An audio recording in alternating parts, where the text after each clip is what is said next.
Suara Kebenaran pada Senin, 18 Agustus 2025 berjudul Kehilangan Kekekalan. Kalau kita mengekspresikan Dia, Bapa menemukan diri anaknya dalam diri kita. Itu baru memuaskan.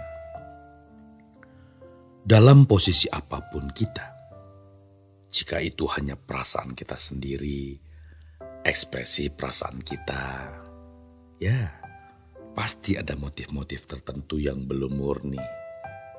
Kecuali perasaan Kristus, baru itu murni dan memuaskan hati Allah. Suatu hari saudaraku, di pengadilan Tuhan, kita akan tahu siapa orang yang telah memiliki perasaan Kristus, yang seluruh tindakannya didorong oleh menerjemahkan dan mengejawantahkan pikiran serta perasaan Kristus. Dan itu memuaskan hati Allah. Itu bukan hasil sekolah teologi, meskipun sekolah teologi punya kesempatan membentuk orang seperti ini. Itu bukan hasil dari sinode, meskipun sinode memiliki peluang untuk mendidik para pendetanya mengenal dan mengenakan kebenaran ini. Namun, hal tersebut harus didapat melalui pergaulan pribadi seseorang dengan Tuhan. Maka, mari kita bergumul dengan Tuhan. Setiap pagi, doa pagi, itu sangat powerful. Itu akan mendidik kita. Gereja harus melahirkan hal ini. Jadi bukan hanya membuat orang tidak bertengkar dengan suami, istri, atau sabar, tabah menghadapi berbagai kesulitan. Gereja yang benar adalah gereja yang fokus utamanya adalah hal ini. Maka kita harus berubah.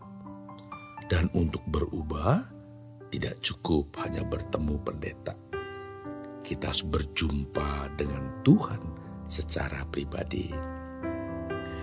Memang tidak dapat disangkal ada orang-orang yang perlu bertemu pendeta untuk didoakan atau dikonseling. Namun kita harus mengerti bahwa Tuhan itu berbicara. Ada Roh Kudus diam di dalam diri kita yang berbicara 24 jam tanpa henti jika kita mau mendengarkan. Firman Tuhan katakan, karena barang siapa mau menyelamatkan nyawanya, binasa. Tetapi barang siapa kehilangan nyawa karena aku, ia akan memperolehnya. Dan ketika seorang berkata, hidupku bukan aku lagi, tapi Kristus yang hidup dalam aku, dia akan hidup.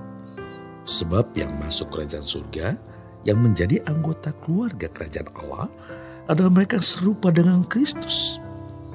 Jika tidak akan masuk.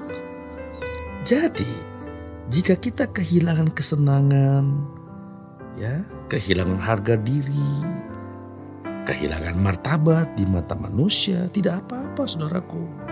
Benar-benar tidak apa-apa.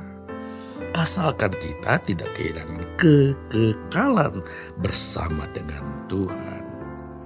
Maka dikatakan selanjutnya, apa gunanya seseorang memperoleh seluruh dunia tapi kehilangan nyawanya? Artinya binasa, lenyap, terpisah dari Allah. Memperoleh seluruh dunia pun tidak ada artinya jika pada akhirnya kita binasa, bukan? Jadi, meskipun kita miskin secara materi, terhina, tercampakkan, bahkan keadaan hidup kita benar-benar terpukul, yang terpenting adalah kita tidak dicampakkan oleh Tuhan. Selama kita masih bersama Tuhan di kekekalan, maka yang lain tidak menjadi soal. Lalu firman Tuhan berkata, sebab anak manusia akan datang dalam kemuliaan Bapanya, diiringi malaikat-malaikatnya. Pada waktu itu ia akan membalas setiap orang menurut perbuatannya. Perbuatan seperti apa yang Tuhan balas? Ya, perbuatan dengan standar Kristus, seperti yang tertulis dalam Kolose 3 ayat yang ketiga hingga yang keempat. Sebab kamu telah mati dan hidupmu tersembunyi bersama dengan Kristus di dalam Allah.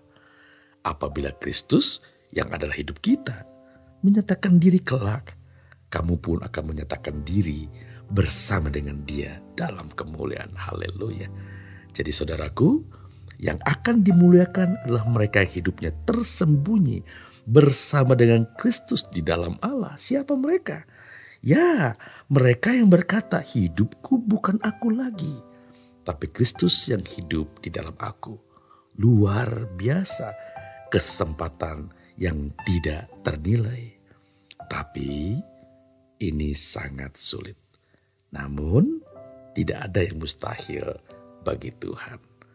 Selagi ada kesempatan, jangan sombong. Sekalipun kita adalah orang bijaksana, hebat, berpengalaman, bergelar tinggi, jangan sombong saudaraku.